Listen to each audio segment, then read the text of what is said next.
All right.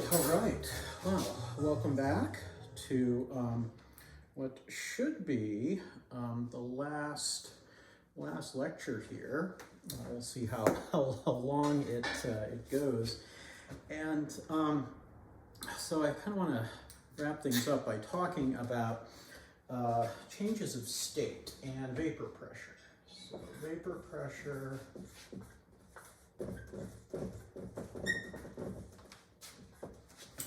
and changes of state. All right, so let's go ahead and take a look. What is vapor pressure? Well, first we have to look at the process of vaporization or evaporation. So a liquid going to a gas, that's vaporization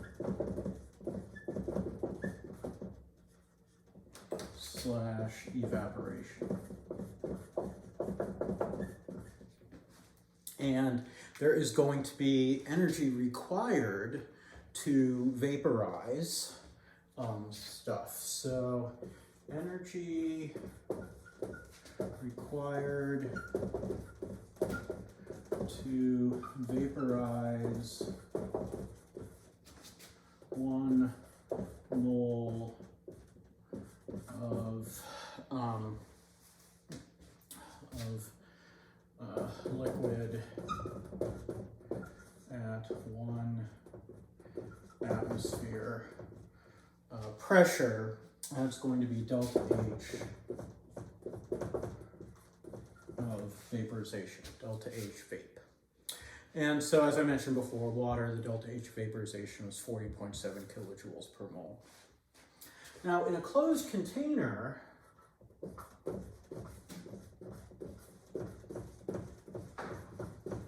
we're going to get something called vapor pressure. At any temperature, a liquid will have some of the particles in the liquid, some of the molecules in the liquid, will be moving fast enough that they actually escape from the liquid and go into the gas phase. And then there are some gas molecules that are moving slowly enough that they go back into the liquid phase. So in a closed container,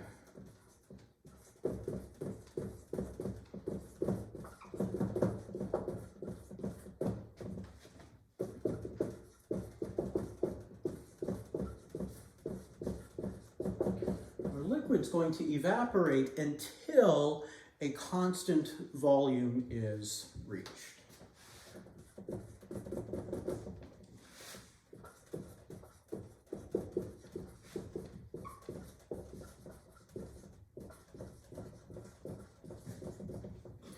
And at this point, our rate of evaporation is going to equal the rate of the opposite of evaporation, which is condensation. So rate evap equals rate condense. So if we have our container here and we've got some liquid, if we put a cap on it, so this is our closed, here's our lid here. It's our lid. So we've got a closed container. Some of these particles of liquid will be moving fast enough to go into the gas phase, and so we'll get some gas particles up here. We'll have a lot more liquid than we do gas. However, some of the gas particles will slow down and go back into liquid. So it's not the case that we just have a certain amount of particles that are fixed in the gas phase and some in the liquid. They are kind of going back and forth and back and forth. We call this balance, this is a kind of equilibrium. So we'd say that the gas and liquid are in equilibrium with each other. Now, the pressure of the vapor present at this point is the vapor pressure.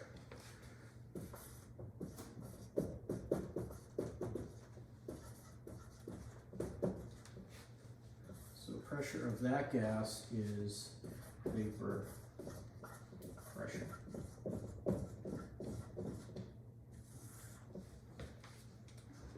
Okay. So that's the idea of vapor pressure. Now, why is this important? Well, things that are, liquids that have a high vapor pressure are what we consider to be volatile. So like a lot of organic solvents will evaporate very rapidly. We say they're volatile. Vapor pressure is determined by the size of the intermolecular forces. So something like water tends to have a high boiling point because of those hydrogen bonds. And also its vapor pressure will be lower at a given temperature than other liquids.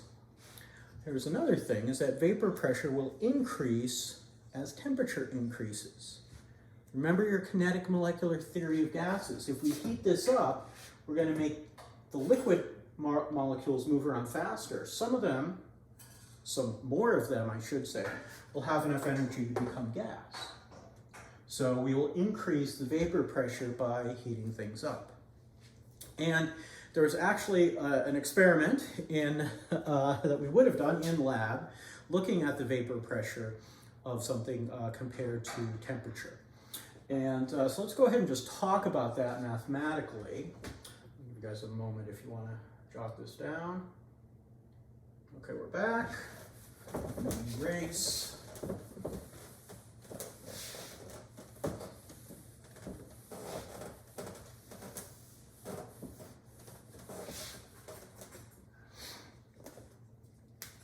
Okay, temperature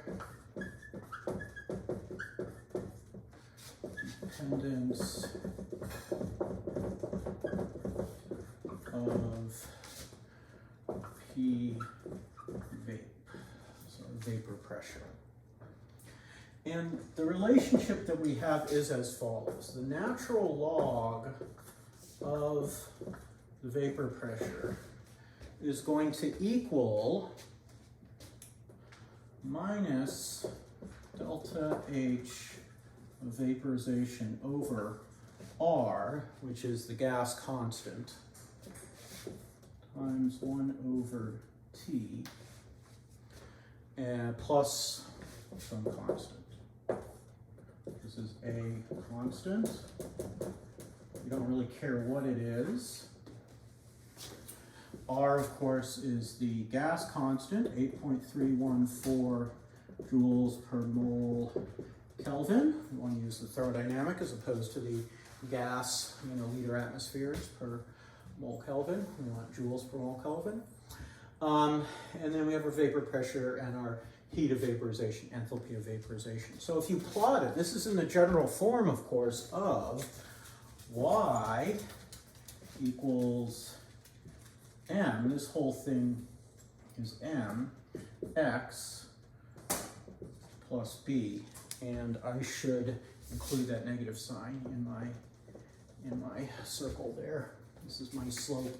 So if you actually plotted 1 over temperature, and it has to be the Kelvin temperature. If you plotted 1 over the Kelvin temperature versus the natural log of vapor pressure and fit a line to it, your slope of the line, or rather negative slope of the line, would be the heat of vaporization divided by the gas constant. So you can go ahead and actually do this kind of analysis. We can also rewrite this as a way to compare 2 different vapor pressures at 2 different temperatures. And it would take the following form. And I'm not going to go into how we derive this. You can look at it in the text. I'm actually not going to talk about how you get this relationship. That's beyond the scope of this course. That is why there is a relationship. I mean, qualitatively, you understand that you heat up a liquid and more of it's going to evaporate into gas. So it's going to have a higher vapor pressure. But the natural log of the vapor pressure is a linear relationship with 1 over the temperature. So if you're just looking at vapor pressure and temperature, it's actually an exponential relationship. But we're not going to get into that, so forget I said it. Anyway. And the male is here.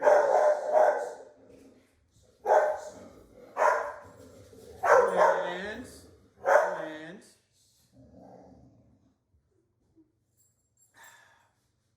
yes, our dog keeps us very safe. We have yet to be violently murdered by the mailman, UPS delivery person, anyone dropping off Amazon, HelloFresh, Girl Scouts selling cookies, things like that. We're still, thanks to our lovely, crazy dog here. Anyway, so let's look at this alternative form if we just want to compare two different temperatures and the vapor pressures at those temperatures. So let's take P-vape at T1 and then P-vape at T2. So the natural log of the ratio of those is going to equal delta H vaporization over R, so same factor we had up here, times 1 over T2 minus 1 over T1. So if you had, say, two different temperatures, and you had the vapor pressure at one of the temperatures, you could solve for the vapor pressure at the other temperature, assuming you knew the heat of vaporization, enthalpy of vaporization. If you had vapor pressure and at two different temperatures and you knew the temperatures, you could get heat of vaporization. If you, let's say you wanted, and I think there's a problem on the worksheet where you have to figure out boiling point of water at a different, some other elevation with a different atmospheric pressure. Well, when a liquid boils, its vapor pressure equals atmospheric pressure. It's the actual definition of boiling. So if your vapor pressure at sea level is 1 atmosphere and your vapor pressure in Denver is 0.86 atmospheres, then you could plug in your temperature 100 degrees Celsius, 373 Kelvin, heat of vaporization, and solve for T2 and end up getting your boiling temperature at that higher elevation, lower vapor pressure. So either of these forms are useful, and we'll see how to use them in, I believe in the next workshop. I'll go through some of the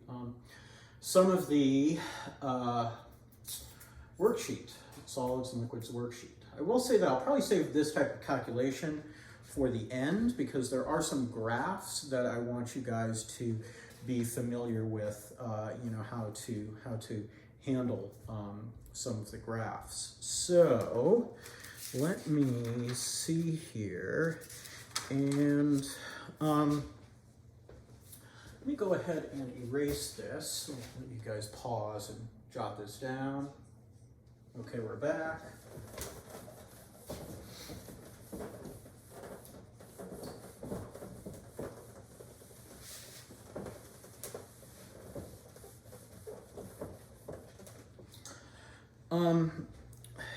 So what I want to show you now is a heating curve.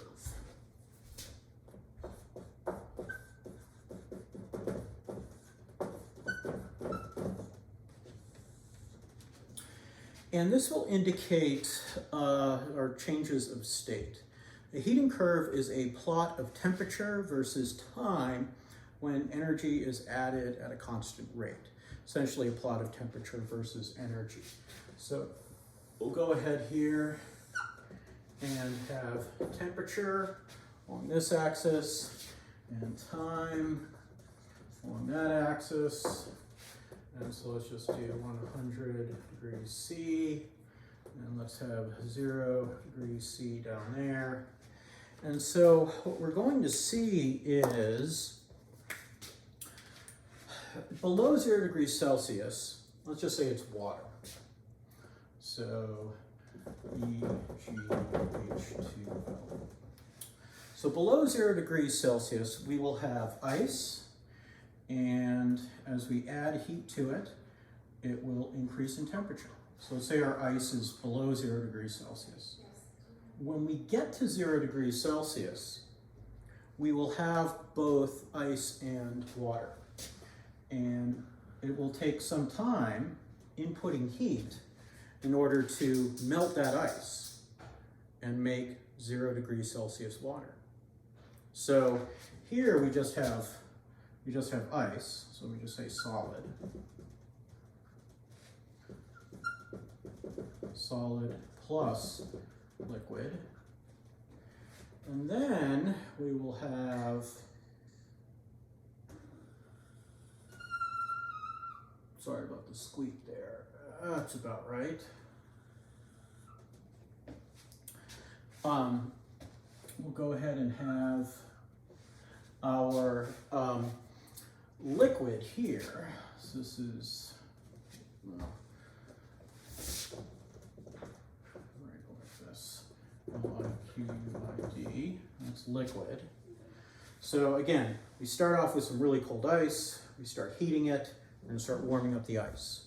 When it gets to the melting point, now the amount of the heat we add is going to go towards melting, going from the structured solid to the less structured liquid.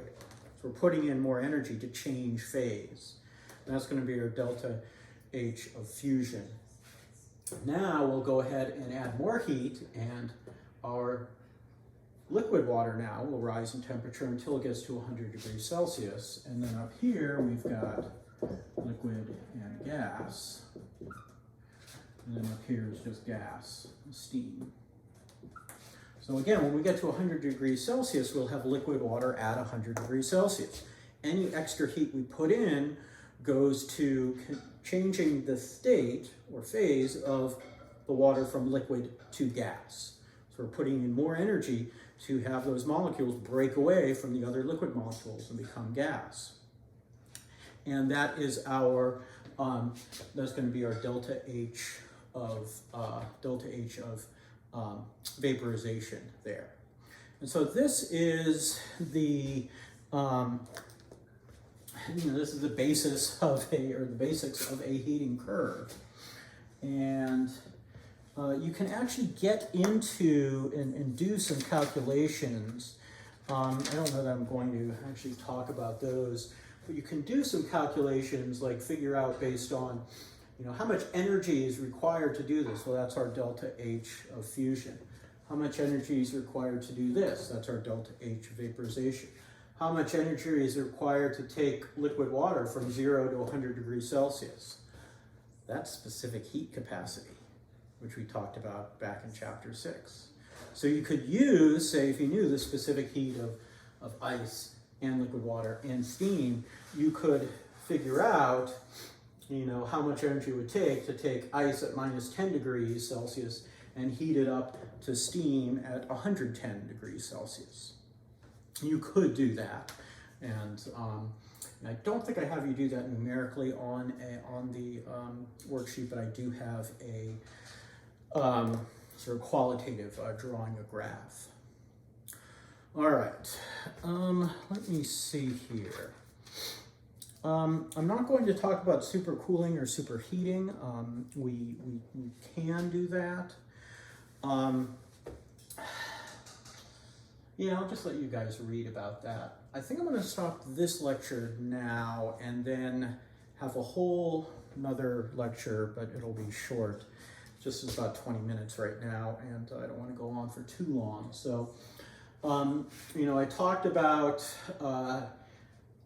vapor pressure, heat of vaporization, showed you some equations, showed you a sample heating curve here. And then next time, we'll go ahead and take a look at a phase diagram. I'll draw one and tell you about the different parts, and that'll wrap up chapter 10 and wrap up this semester. So until next time, meet me at the Gray House with a white trip.